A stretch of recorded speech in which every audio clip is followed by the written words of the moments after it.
بسم اللہ الرحمن الرحیم۔ کیا دعا ہر حال میں قبول ہوتی ہے؟ جب ہماری دعائیں اللہ تعالیٰ 3 صورتوں میں ضرور قبول فرماتے ہیں تو ان 3 صورتوں سے کیا مراد ہے؟ 3 صورتیں یاد رہ گئیں وقار بھائی کو کہ 3 عدد یاد رہ گیا، صورتیں یاد نہیں رہیں۔ دیکھیں جو دعا 3 صورتوں میں قبول ہوتی ہے، ایک تو یہ ہوتی ہے کہ اللہ تعالیٰ جو چیز آپ مانگ رہے ہیں اللہ تعالیٰ وہی چیز آپ کو دے دیتے ہیں۔ دوسری صورت یہ بنتی ہے کہ جو چیز آپ مانگ رہے ہیں وہ تو نہیں ملتی، اس کا آلٹرنیٹ مل جاتا ہے۔ تیسری صورت یہ ہوتی ہے کہ آخرت میں اللہ تعالیٰ اس دعا کو آپ کے لیے ذخیرہ کر دیتے ہیں اور قیامت کے دن اس کا اجر آپ کو اللہ تعالیٰ عطا فرمائیں گے۔ لیکن یہ 3 صورتیں ہی نہیں ہیں، اس کے علاوہ بھی کچھ صورتیں ہیں جس طرح سے دعا قبول ہوتی ہے۔ ایک صورت یہ بھی ہوتی ہے کہ آپ جو دعا مانگ رہے ہیں وہ نہیں ملتی، لیکن ہوتا یہ ہے کہ کوئی مصیبت جو آپ کی طرف آنے والی ہوتی ہے، جو آپ کو نہیں پتہ ہوتا کہ ایک مصیبت آنے والی ہے، اللہ اس مصیبت کو ٹال دیتے ہیں۔ تو آپ تو یہ سمجھ رہے ہوتے ہیں کہ میری دعا قبول نہیں ہوئی، حالانکہ وہ آپ کی سے مصیبت ٹل رہی ہوتی ہے۔ بعض دفعہ یہ بھی ہوتا ہے کہ آپ کا کوئی گناہ معاف کر دیا جاتا ہے اس سے۔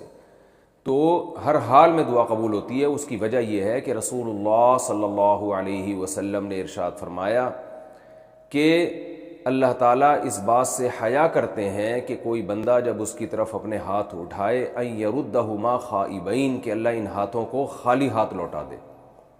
ویسے بھی اصول ہے نا، کسی بھی بڑے سیٹھ سے جب بھیک مانگی جائے تو کوئی بڑا سخی ہو، سیٹھ ہو، تو وہ خالی ہاتھ لوٹاتے ہوئے شرم محسوس کرتا ہے اگر اس میں غیرت و حیا ہو۔ تو اللہ سے زیادہ تو غیرت والا کوئی بھی نہیں ہے، اللہ سے زیادہ تو جواد اور کریم کوئی بھی نہیں ہے۔ بل یداہ مبسوطتان، قرآن میں آتا ہے اللہ نے تو اپنے دونوں ہاتھ پھیلا دیے ہیں۔ تو یہ ممکن نہیں ہے کہ اللہ کی طرف ہاتھ اٹھائے جائیں اور وہ ان کو خالی ہاتھ لوٹا دے۔ لیکن یہ جو 4 صورتیں ہیں نا دعا کی قبولیت کی، تو اس میں ایک اہم پوائنٹ کی بات یہ ہے کہ چند صورتیں ایسی بھی ہیں جن میں دعا رد بھی کر دی جاتی ہے، یہ بھی ذہن میں رکھیں۔ یعنی ہمیشہ قبول ہونے کا مطلب جب ان قوائف کو پورا کیا جائے، تو جو اللہ نے دعا کی قبولیت کے بتائے ہیں تو دعا قبول ہوتی ہے۔ اگر ان قوائف کو آپ پورا نہیں کرتے تو دعا قبول نہیں ہوتی۔ ان میں ایک کیا ہے؟ حرام کھانا۔ نبی صلی اللہ علیہ وسلم نے فرمایا کہ انسان پراگندہ بال ہوتا ہے، سفر میں ہوتا ہے، اور کپڑوں پہ گرد و غبار، یعنی سفر میں جو انسان کی ایک حالت ہوتی ہے جو قابل ترس ہوتا ہے، وہ تو ایسی کنڈیشن میں تو دعائیں قبول ہوتی ہیں، لیکن فرمایا اس کے باوجود اس کی دعا کو رد کیا جاتا ہے۔ وجہ کیا ہے؟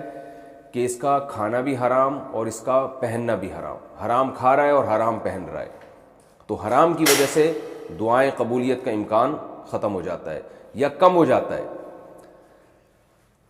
اور ایک وجہ دعا کی قبول نہ ہونے کی یہ بھی ہوتی ہے کہ آپ ظاہر قلب سے دعا مانگتے ہو، یہ بھی حدیث میں تذکرہ ہے اس کا۔ ظاہر قلب کا مطلب یہ ہے کہ دعا مانگتے ہوئے آپ کا اپنا ہی دل ہی نہیں ہے، بس اوپر سے دعائیں مانگ رہے ہو۔ جیسے آج کل دعا بطور وظیفوں کے پڑھی جاتی ہے بس، یعنی وہ دعا مانگی نہیں جا رہی ہوتی بلکہ پڑھی جا رہی ہوتی ہے۔ بس آپ نے ہاتھ اٹھائے ہوئے ہیں اور توجہ آپ کی کہیں اور ہے، اور میں نے تو لوگوں کو دیکھا ہے کہ وہ دعا کے دوران ناک میں انگلیاں بھی گھما رہے ہوتے ہیں، پھر ادھر کھجا بھی رہے ہوتے ہیں، پھر ادھر بھی دیکھ رہے ہوتے ہیں، پھر یوں کر رہے ہوتے ہیں، پھر ایسے یوں بس ہاتھ فارمیلٹی پوری ہو رہی ہوتی ہے۔ تو اللہ کو اس سے بھی جو ہے ایسے بندوں کی دعائیں اللہ رد کر دیتا ہے کہ اس کو مانگنے میں تکلیف ہو رہی ہے مجھ سے، مانگتے ہوئے یہ میری طرف توجہ نہیں کر رہا، اتنا تکبر۔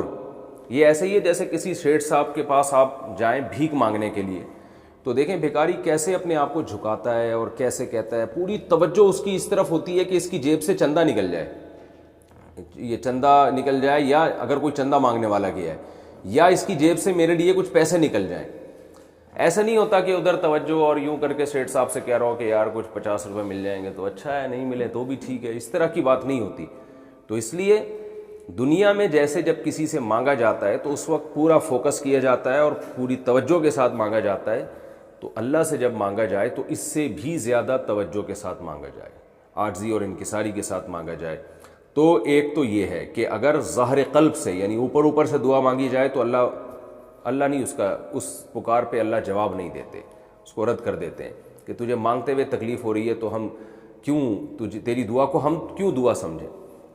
اور دوسری بات، ایک تو یہ ہو گیا حرام سے بچنا ہے، دوسرا یہ کہ ظاہر قلب سے دعا مانگنی ہے دعا نہیں مانگنی بلکہ توجہ لگانی ہے۔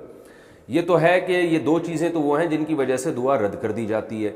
کچھ چیزیں ایسی ہیں جن کی وجہ سے دعا کی قبولیت کا امکان اور زیادہ بڑھ جاتا ہے، یعنی دعا قبول تو ہوتی ہے لیکن اس میں اور زیادہ جان پیدا ہو جاتی ہے اور قبولیت کا امکان بہت زیادہ بڑھ جاتا ہے۔ بہت زیادہ بڑھنے کا مطلب یہ کہ جو مانگ رہے ہیں ایز اٹ از وہی ملتا ہے پھر آپ کو۔ تو اس میں کیا ہے کہ اگر دعا میں اللہ کی حمد و ثنا کی جائے اور نبی صلی اللہ علیہ وسلم پہ درود پڑھا جائے تو دعا کی قبولیت کا امکان بڑھ جاتا ہے۔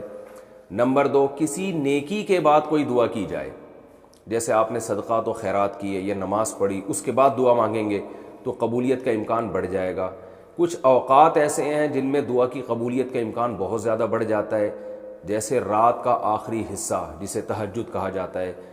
نبی صلی اللہ علیہ وسلم نے فرمایا اللہ آسمان دنیا پر آ کر ندائیں لگاتے ہیں، حل من مستغفر اغفر له، کوئی ہے گناہوں کی معافی طلب کرنے والا کہ میں اس کے گناہوں کو معاف کروں، کوئی ہے مجھ سے رزق طلب کرنے والا، مسترزق ارزق له، کوئی رزق طلب کرنے والا ہے تو میں اس کو روزی عطا کروں۔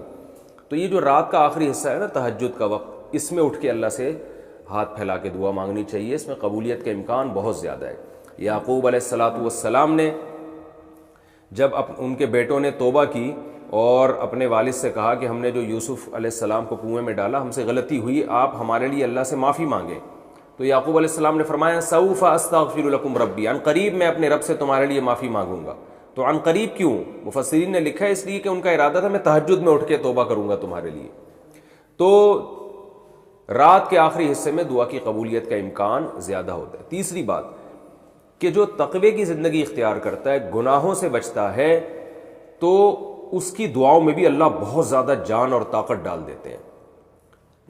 عبداللہ ابن عباس رضی اللہ عنہما آپ صلی اللہ علیہ وسلم کے ساتھ سواری میں پیچھے بیٹھے ہوئے تھے، تو آپ صلی اللہ علیہ وسلم نے عبداللہ ابن عباس کو فرمایا کہ یا غلام احفظ اللہ یحفظک احفظ اللہ تجدہ تجاہک، کہ تم اللہ کے دین کی حفاظت کرو تو مصیبت میں اللہ کو اپنے سامنے پاؤ گے۔ تو اس سے پتہ چلتا ہے کہ آپ مشکلات میں اللہ کو یاد کریں، یعنی مشکل وقت میں اللہ کے دین کو یاد رکھیں۔ جب گناہوں کا غلبہ ہو آپ کے اوپر، شہوت کا غلبہ ہو، اس موقع پر آپ اپنے آپ کو گناہ سے بچائیں، یعنی جو قربانی دیں، تو قربانی دیں گے، تقوی اختیار کریں گے تو دعا کی قبولیت کا امکان بہت زیادہ بڑھ جاتا ہے۔ اسی وجہ سے افطار میں دعا قبول ہوتی ہے، کیونکہ آپ نے قربانی دی ہے، روزہ رکھا ہے آپ نے۔